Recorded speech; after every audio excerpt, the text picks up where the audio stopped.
అందరికీ నమస్కారం. నేను మీ సినిమా రాజా. దయచేసి మీ సినిమా రాజాని సపోర్ట్ చేయండి. మూర్తి గారు, ఇలాంటప్పుడే గుండె రాయి చేసుకోవాలి. ఏం చేస్తాం? Here is the review of English movie Toxic. Yes, ఇదొక ఇంగ్లీష్ సినిమా బేసికల్లీ, ఎందుకంటే డైలాగ్స్ అన్నీ ఇంగ్లీష్లోనే ఉంటాయి. ఈ సినిమా రివ్యూ గురించి చెప్పాలంటే ఎలా ఉంది సార్? రకరకాలుగా ఉంది మాస్టర్. ఓకే, నేను ఓకే. గొడుగు ఎలా ఉందో చూడండి. బానే ఓకేనా ఉన్నట్టు. గొడుగు? సరే,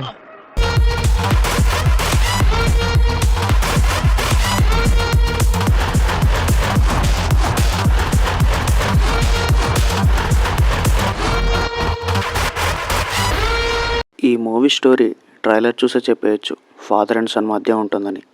కానీ పొరపాటున మీరు అలా అనుకోకండి. ఇది ఫాదర్ అండ్ సన్ మూవీ కాదు. దీనిలో వేరే ఎలిమెంట్స్ కూడా ఉన్నాయి. అవి మూవీ చూస్తే మీకు అర్థమవుతుంది.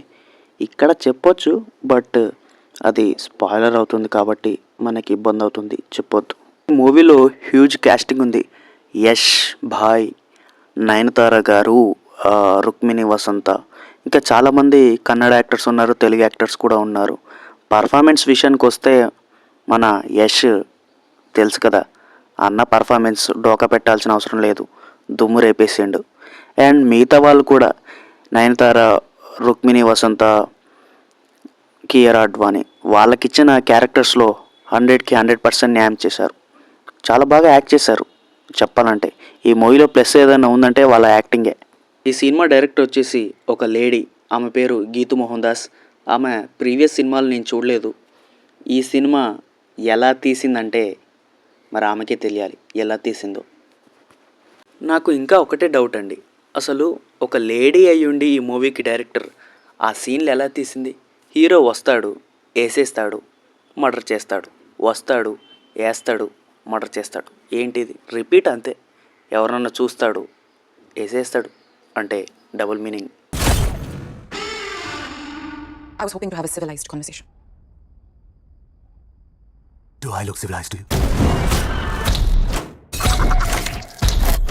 ఈ సినిమా డైరెక్టర్ గీతూ మోహన్ దాస్ డైరెక్టర్గా ఫెయిల్ అయ్యారని చెప్పొచ్చు. ఎందుకంటే మంచిగా డెలివర్ చేయలేదు. టెక్నికల్గా ఈ మూవీ గురించి మాట్లాడాలంటే సినిమాటోగ్రఫీ బాగుంది అండ్ విఎఫ్ఎక్స్ అక్కడక్కడ చాలా అంటే చాలా బాగుంది. విఎఫ్ఎక్స్ షార్ట్స్ అంతగానే ఏం లేవు, బట్ పెట్టిన కాడికైతే చాలా మంచిగా విఎఫ్ఎక్స్ అని అనిపించకుండా న్యాచురల్గా పెట్టారు. అది ప్లస్ పాయింట్స్. మిగతాదంతా నెగిటివే.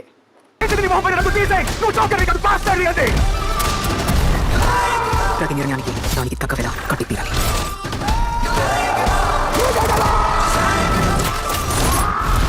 సినిమా అంతా ఒక ఎత్తు అయితే వచ్చే క్లైమాక్స్ ఇంకొక ఎత్తు.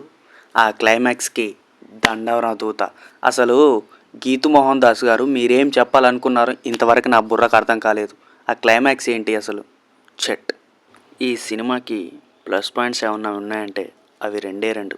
ఒకటి, సినిమాటోగ్రఫీ బాగుంది అండ్ కొన్ని షాట్స్ బాగున్నాయి, ఫైట్స్. సో ఈ సినిమా ఫైనల్గా ఒక్క ముక్కలో చెప్పాలంటే మీ సినిమా రాజుకి ఈ సినిమా నచ్చలేదండి. యావరేజ్ అని చెప్తా ఉన్నా మనసు రావట్లేదు, అంత బాగాలేదు అసలు. యష్ బాయ్, ఎందుకు నీ ప్రైమ్ టైంని వేస్ట్ చేసుకున్నావో నాకు అర్థం కాలేదు. సో ఇది టాక్సిక్ మూవీ రివ్యూ. ఈ సినిమాని మీరు ఆల్రెడీ చూసి ఉంటే మీకు ఎలా అనిపించిందో కింద కామెంట్స్లో చెప్పండి. మీ సినిమా రాజుని సపోర్ట్ చేయండి, సబ్స్క్రైబ్ చేసుకోండి, లైక్ చేయండి.